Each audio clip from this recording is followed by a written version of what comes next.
Hi everyone, welcome to our YouTube channel.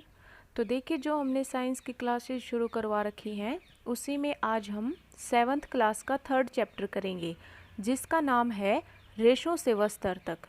तो ये जो चैप्टर है, इससे पहले आपने जो क्लास 6 थी उसमें आपने पढ़ा था कि पौधों से प्राप्त होने वाले कुछ रेशों जैसे फाइब्रो के बारे में आपने पढ़ा था, और साथ ही ये भी पढ़ा था कि ऊन और रेशम के रेशे जंतुओं से प्राप्त होते हैं। जंतुओं से प्राप्त किए जाने वाले रेशों को जांतव रेशे कहते हैं। तो इस प्रकार आपने 6th क्लास में थोड़ा बहुत रेशों के बारे में पढ़ा था। अब देखिए, हम पढ़ते हैं कि जांतव रेशे, ऊन और रेशम। तो इसमें क्या है, सबसे पहले आता है ऊन, कि भेड़, बकरी, याक और कुछ अन्य जंतुओं से ऊन प्राप्त की जाती है। तो ऊन हमें जो देते हैं वो जंतु अपने शरीर को बालों से ढके होते हैं। तो इस प्रकार से हमारी ही तरह भेड़ की जो रोएदार त्वचा होती है उस पर 2 प्रकार के रेशे होते हैं। एक होता है दाढ़ी के रूखे बाल, और दूसरा क्या होता है, त्वचा के निकट अव्यवस्थित तंतुरूपी मुलायम बाल। तो तंतुरूपी बाल ऊन कर्तित ऊन बनाने के लिए रेशे प्रदान करते हैं। भेड़ों की कुछ नस्लों में केवल तंतुरूपी मुलायम बाल ही होते हैं। इनके जनकों का विशेष रूप से ऐसी भेड़ों को जन्म देने के लिए किया जाता है जिनके शरीर पर सिर्फ मुलायम बाल हों। तो तंतुरूपी मुलायम बालों जैसे विशेष गुणयुक्त भेड़ें उत्पन्न करने के लिए जनकों के चयन की यह प्रक्रिया वर्णनात्मक प्रजनन कहलाती है। तो इस प्रकार से जो घने बालों वाली जो भेड़ है यहाँ पर चित्र में दिखाया है। आगे देखिए, यहाँ आता है कि ऊन प्रदान करने वाले जंतु कौन से होते हैं। तो हमारे देश के विभिन्न भागों में भेड़ों की अनेक नस्लें पाई जाती हैं। यद्यपि भेड़ों की ऊन ही ऊन का एकमात्र स्रोत नहीं है, फिर भी बाजार में सामान्य रूप से उपलब्ध ऊन भेड़ की ही ऊन होती है। आप देख सकते हो कि याक की ऊन तिब्बत और लद्दाख में प्रचलित है।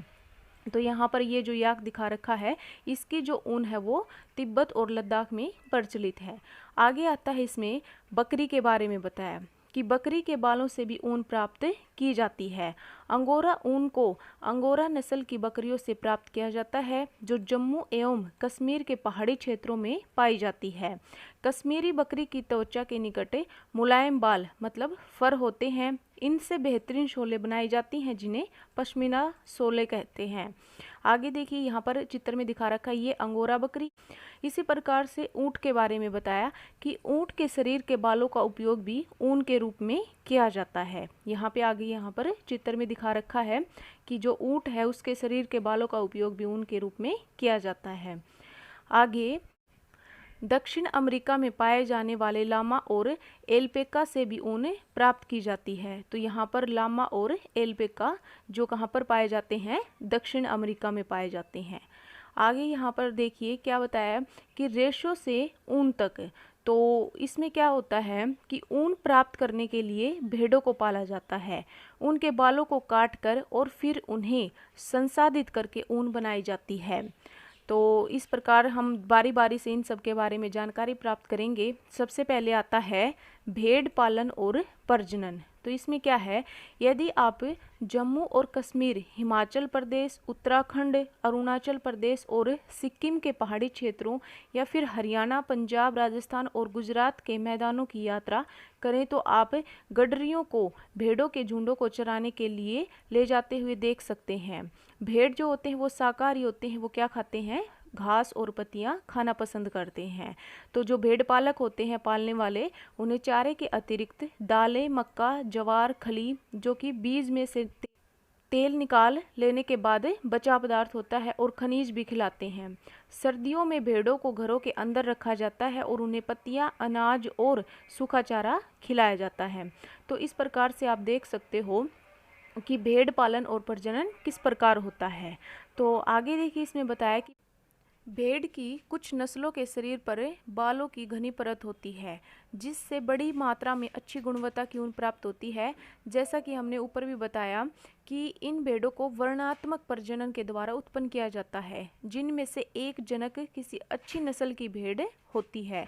तो जब पाली गई भेड़ के शरीर पर बालों की घनी वृद्धि हो जाती है तो ऊन प्राप्त करने के लिए उसके बालों को काट लिया जाता है। तो रेशों को ऊन में कैसे संशोधित किया जाता है उसके बारे में हम पढ़ेंगे आगे, कि स्वेटर बुनने या फिर शॉल बनाने के लिए उपयोग की जाने वाली ऊन एक लंबी प्रक्रिया द्वारा प्राप्त उत्पाद होती है, जिसमें निम्नलिखित ये चरण दिखाए हैं। कि सबसे पहले जो चरण आता है नंबर 1, भेड़ के बालों को त्वचा की पतली परत के साथ शरीर से उतार लिया जाता है। यह प्रक्रिया ऊन की कटाई कहलाती है। भेड़ के बाल उतारने के लिए उसी प्रकार की मशीन का उपयोग किया जाता है जैसे नाई द्वारा बाल काटने के लिए प्रयुक्त की जाती है। तो बालों को आप देख सकते हो कि गर्मी के मौसम में काटा जाता है ताकि भेड़ के बालों के जो सुरक्षात्मक आवरण है उसके न रहने पर भी वो जीवित रह सकें। तो इसी प्रकार से इन्हीं ऊनी रेशों को संशोधित करके ऊन का धागा बनाया जाता है। आगे देखिए चरण 2 है, इसमें क्या बताया कि त्वचा सहित उतारे गए बालों को टंकियों में डालकर अच्छी तरह से धोया जाता है, जिससे उनकी जो चिकनाई है या फिर उनके ऊपर जो धूल मिट्टी के कण लगे होते हैं वो निकल जाते हैं। तो ये जो प्रक्रम है ये क्या कहलाता है? अभिमार्जन कहलाता है। तो अभिमार्जन है वो आजकल मशीनों के द्वारा किया जाता है। यहाँ पर देखिए ऊपर चित्र में दिखा रखा है कि पहले तो भेड़ की जो ऊन है उसको उतारा, सेकंड जो उसको टंकियों में उसका अभिमार्जन किया, थर्ड सी है इसमें क्या किया? मशीनों द्वारा अभिमार्जन, और फोर्थ ऊन का धागा बनाया गया है। आगे थर्ड चरण है, इसमें क्या बताया कि अभिमार्जन के बाद छटाई की जाती है। रोमिल अथवा रोएदार बालों को कारखानों में भेज दिया जाता है, जहां विभिन्न गठन वाले बालों को छाटा या अलग किया जाता है। तो इस चरण में क्या बताया कि बालों को सुखाया जाता है, परंतु इससे पहले बालों में से छोटे छोटे कोमल व फूले हुए रेशों को छांट लिया जाता है, जो बर कहलाते हैं। ये वही बर होते हैं जो कभी कभी आपके स्वेटर पर इकट्ठे हो जाते हैं। इसके बाद आप रेशों का पुनः अभिमार्जन करके उन्हें सुखा लेते हो। तो इस प्रकार प्राप्त उत्पाद ही धागों के रूप में काते जाने के लिए उपयुक्त ऊन होती है। आगे फिफ्थ चरण है, इसमें क्या बताया कि रेशों की विभिन्न रंगों में रंगाई की जाती है, क्योंकि भेड़ या फिर बकरी की जो सामान्य ऊन है वो काली, भूरी या फिर सफ़ेद होती है। सिक्स्थ है चरण, इसमें क्या बताया तो इस चरण को रीलिंग कहते हैं। अब रेशों को सीधा करके सुलझाया जाता है और फिर लपेटकर उनसे धागा बनाया जाता है। लंबे रेशों को काटकर स्वेटरों की ऊन के रूप में या फिर उसको छोटे रेशों को काटकर ऊनी वस्त्र जो है उनको बुनने में उपयोग किया जाता है। तो इस प्रकार से हमने ये बारी बारी से चरण पढ़े कि रेशों को ऊन में कैसे संशोधित किया जाता है। आगे आता है रेशम। इसमें क्या है कि रेशम सिल्क के रेशे भी जानवर रेशे होते हैं। रेशम के कीट के रेशम के फाइबरों को बनाते हैं। रेशम प्राप्त करने के लिए रेशम के कीटों को पालना रेशम कीट यानी कि सेरीकल्चर कहलाता है। तो इस प्रकार से सेरीकल्चर किसे कहते हैं? रेशम प्राप्त करने के लिए रेशम के कीटों को पालना रेशम कीट कहलाता है। आगे रेशम कीट का जो जीवन चक्र है वो किस प्रकार से होता है? जब मादा रेशम कीट अंडे देती है, उनसे जब लार्वा निकलते हैं जो कैटरपिलर, इल्ली या रेशम कीट कहते हैं, ये आकार में वृद्धि करते हैं, और जब कैटरपिलर अपने जीवन चक्र की अगली अवस्था में प्रवेश करने के लिए तैयार होता है तो यह प्यूपा मतलब कोशित कहलाता है, जो अपने इर्द गिर्द एक जाल बुन लेता है। तो ये जो जाल होता है उसे अपने स्थान में बने रहने में सहायता करता है। जैसे आप देख सकते हो जो अंग्रेजी का अक्षर 8 होता है, ये जिसको आप संख्या 8 बोलते हो, इसके रूप में ये अपने सिर को एक सिर से दूसरे सिरे तक ले जाता है। सिर की इस गति के समय कैटरपिलर पतले तार के रूप में प्रोटीन से बना एक पदार्थ स्रावित करता है, जो कठोर होकर सूख कर रेशम का धागा बन जाता है। जल्दी ही कैटरपिलर स्वयं को पूरी तरह से रेशम के रेशों से ढक लेता है और प्यूपा बन जाता है। यह आवरण कोकून कहलाता है। तो कीट का इसके आगे का जो विकास है वो कोकून के भीतर होता है। तो इसमें आप देख सकते हो कि रेशम के रेशों का उपयोग रेशम के वस्त्र बुनने के लिए किया जाता है। आगे देखिए यहाँ पर चित्र में दिखाया कि नर ये होता है जो रेशम का कीट है और मादा ये होता है। तो रेशम का जो धागा है वो रेशम कीट के कोकून से प्राप्त रेशों से तैयार किया जाता है। तो रेशम कीट अनेक किस्म के होते हैं जो एक दूसरे से काफ़ी अलग दिखाई देते हैं, और उनसे प्राप्त होने वाला रेशम का धागा गठन या फिर रुक्षता, चिकनाहट, चमक आदि में भिन्न होता है। तो टसर रेशम, मूंगा रेशम, कोसा रेशम या फिर अन्य प्रकार के रेशम विभिन्न किस्म के रेशम कीटों द्वारा काते गए कोकूनों से प्राप्त किए जाते हैं। तो सबसे जो सामान्य रेशम है वो कीट, वो सहतूत रेशम कीट है। इस कीट के कोकून से प्राप्त होने वाला रेशम फाइबर, मृदु, चमकदार और लचीला होता है तथा इसे सुंदर रंगों में रंगा जा सकता है। तो इस प्रकार से आप देख सकते हो कि जो सबसे चमकदार और लचीला मृदु मतलब रेशम फाइबर है वो कौन सा होता है, सहतूत रेशम कीट होता है। तो आगे यहाँ पर क्रियाकलाप में यही दिखाया गया है कि जो मादा रेशम कीट है उसके अंडे हैं यहाँ पर, फिर बी में क्या है, सहतूत का जो पेड़ है उसकी पत्तियाँ, और सी में क्या किया है कि सहतूत की पत्तियों को खाते हुए लार्वा कैटरपिलर रेशम कर्मी होते हैं वो लगातार इस पत्तियों को खा जाते हैं और लास्ट में क्या है, कोकून तैयार हो जाता है। आगे देखिए इसमें आता है इम्पोर्टेंट पॉइंट कि रेशम का जो संसाधन है वो कैसे किया जाता है। तो रेशम फाइबर प्राप्त करने के लिए कोकूनों की बड़ी ढेरी का उपयोग किया जाता है।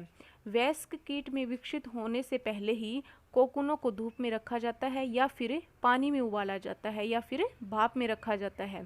तो ये जो प्रक्रम है इसमें रेशम के फाइबर हैं वो अलग हो जाते हैं और रेशम के रूप में उपयोग के लिए कोकून में से रेशे निकालने के पश्चात उनसे धागा बनाने की प्रक्रिया रेशम की रीलिंग कहलाती है। तो इस प्रकार से आप देख सकते हो। तो ये जो रीलिंग होती है ये विशेष प्रकार की जो मशीनें होती हैं उनमें की जाती है जो कोकून में से फाइबर या रेशों को निकालती है। फिर रेशम के फाइबरों की कताई की जाती है जिससे रेशम के धागे प्राप्त किए जाते हैं। तो बुनकरों द्वारा रेशम के इन्हीं धागों से वस्त्र बुने जाते हैं। तो इस प्रकार से हमने रेशम के जो संसाधन है उसके बारे में पढ़ा है। अब आते हैं पाठ के कुछ प्रमुख शब्द। सबसे पहले आता है कोकून।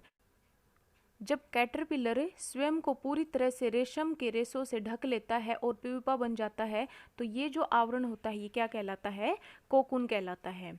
नेक्स्ट आता है कार्तित ऊन, जो भेड़ों के ऊपर तंतु रूपी जो बाल पाए जाते हैं जिससे ऊन बनाई जाती है। नेक्स्ट आता है रीलिंग। रीलिंग में क्या होता है कि कोकून से रेशम के रेशों को अलग करके उनका संसाधन किया जाता है और फिर रेशम का धागा बनाया जाता है। तो ये जो पूरी प्रक्रिया होती है इसको रीलिंग कहते हैं। आगे आता है अभिमार्जन। भेड़ के शरीर से बालों को उतार कर पहले अभिमार्जन व छटाई की जाती है और फिर सुखाने के बाद उन्हें काट कर उनसे ऊन प्राप्त की जाती है। रेशम कीट पालन है, इसमें क्या होता है, रेशम के कीट को पालना फिर उससे रेशम प्राप्त करना, ये प्रक्रिया क्या कहलाती है, रेशम कीट पालन। ऊन कटाई है, उसमें क्या होता है कि भेड़ों के शरीर पर जो बाल होते हैं कार्तित ऊन बनाने के लिए उनकी कटाई करना। रेशम कीट है, उसमें क्या होता है कि जिसमें रेशम बनेंगे वो रेशम कीट कहलाता है। कैटरपिलर है, उसे क्या कहते हैं कि जो अंडे देने के बाद ये जो रेशम के कीटों में से लार्वा निकलता है ये कैटरपिलर होते हैं। लास्ट पॉइंट आता है संसाधन। जो रेशम है उसको पूरा रेशम बना के जो संसाधन बनाए जाते हैं उसको संसाधन कहते हैं। तो इस प्रकार से ये पाठ के कुछ प्रमुख शब्द थे। अब आता है पाठ का सारांश कि आपने क्या सीखा। कि रेशम कीटों से रेशम तथा भेड़, बकरी एवं याक से ऊन प्राप्त की जाती है। ये रेशम और ऊन जानतव रेशे हैं। ऊंट, लामा और एल्पेका के बालों को भी ऊन प्राप्त करने के लिए संसाधित किया जाता है। नेक्स्ट आता है इसमें भारत में अधिकतर भेड़ों को ऊन प्राप्त करने के लिए पाला जाता है। भेड़ के शरीर से बालों को उतारकर पहले अभिमार्जन व छटाई की जाती है और फिर सुखाने के बाद उन्हें काट कर उनसे ऊन प्राप्त की जाती है। तो अपने जीवन चक्र में रेशम कीट रेशम के रेशों की कताई करके कोकून बनाते हैं। रेशम जो होते हैं वो फाइबर प्रोटीन से बने होते हैं। कोकूनों से रेशम के रेशों को पृथक करके उनका संसाधन किया जाता है और फिर रेशम का धागा बनाया जाता है। इस प्रक्रम को रीलिंग कहते हैं। बुनकर रेशम के धागों से रेशम के वस्त्र बुनते हैं। तो हमने रेशम से वस्त्रों तक के बारे में इस पूरे चैप्टर में पढ़ा कि किस प्रकार से वस्त्र तैयार किए जाते हैं। तो इस प्रकार से आपका ये चैप्टर कंप्लीट होता है। आई होप आपको समझ आया होगा। तो वीडियो को लाइक कीजिए, शेयर कीजिए और चैनल को सब्सक्राइब कीजिए। Thank you. Have a good day.